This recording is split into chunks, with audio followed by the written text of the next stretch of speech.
Сәлем, біз бір күнде 20 000 рет тыныс алады екенбіз, бірақ өкпеде не болып жатқанын көбіміз білмейміз. Бүгін мен тыныс алу жүйесін еш қиындықсыз түсіндіріп беремін, ешқандай қиын терминсіз. Жүйесі біздің ағзамызға оттегін жеткізетін және көмірқышқыл газын шығаратын керемет механизм. Алдымен жоғарғы тыныс жолдарын қарастырайық. Бұл ауаны сырттан ішке өткізетін жолдар. Мұрын арқылы ауа өтеді. Ол жылытылады, ылғалданады, шаң-тозаңнан тазартылады. Мұрын түктері мен шырышты қабат шаң мен микробтарды ұстап қалады. Кейін ауаны жұтқышақ арқылы өткізеді. Жұтқышақ ауа мен тағамның ортақ жолы. Демек, біз жұтқанда ауа жолы жабылады, ал көмей дауыс сіңірлерінің орналасқан жері. Сол арқылы біз сөйлейміз.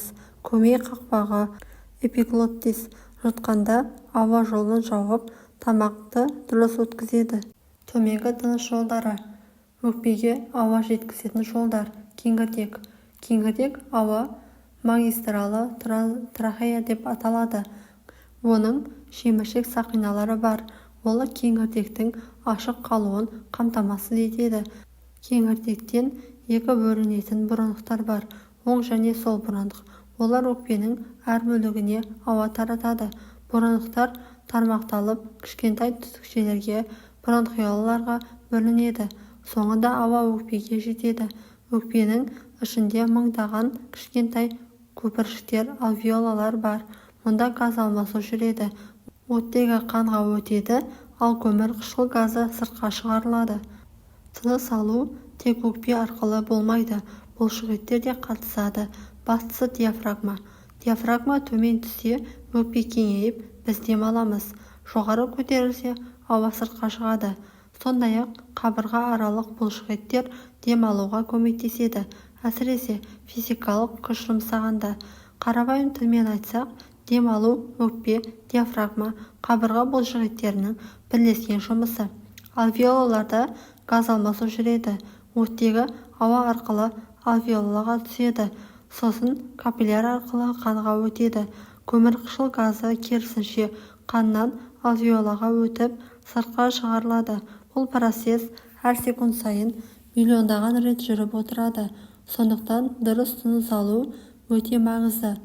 Ауа ластануы, темекі шегу, шаң-тозаң тыныс алу жолдарына зиян келтіреді. Мысалы, бронхит, пневмония, өкпе аурулары осыдан пайда болады. Қарапайым кеңес: таза ауада серуенде, тыныс гимнастикасын жаса, дұрыс дем ал. Мысалы, өкпеде шамамен 30 миллион альвеола бар. Бір секундта адам орта есеппен 5-6 литр ауа жұтады.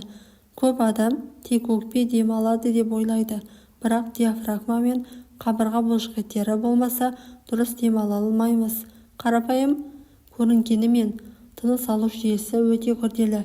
Әрбір мүше маңызды. Азғана ақау бүкіл жүйеге әсер етеді. Тынысты дұрыс алу ұзақ және сапалы өмірдің кілті. Егер осыны күнделікті есте сақтасаң, денсаулығың мықты болады.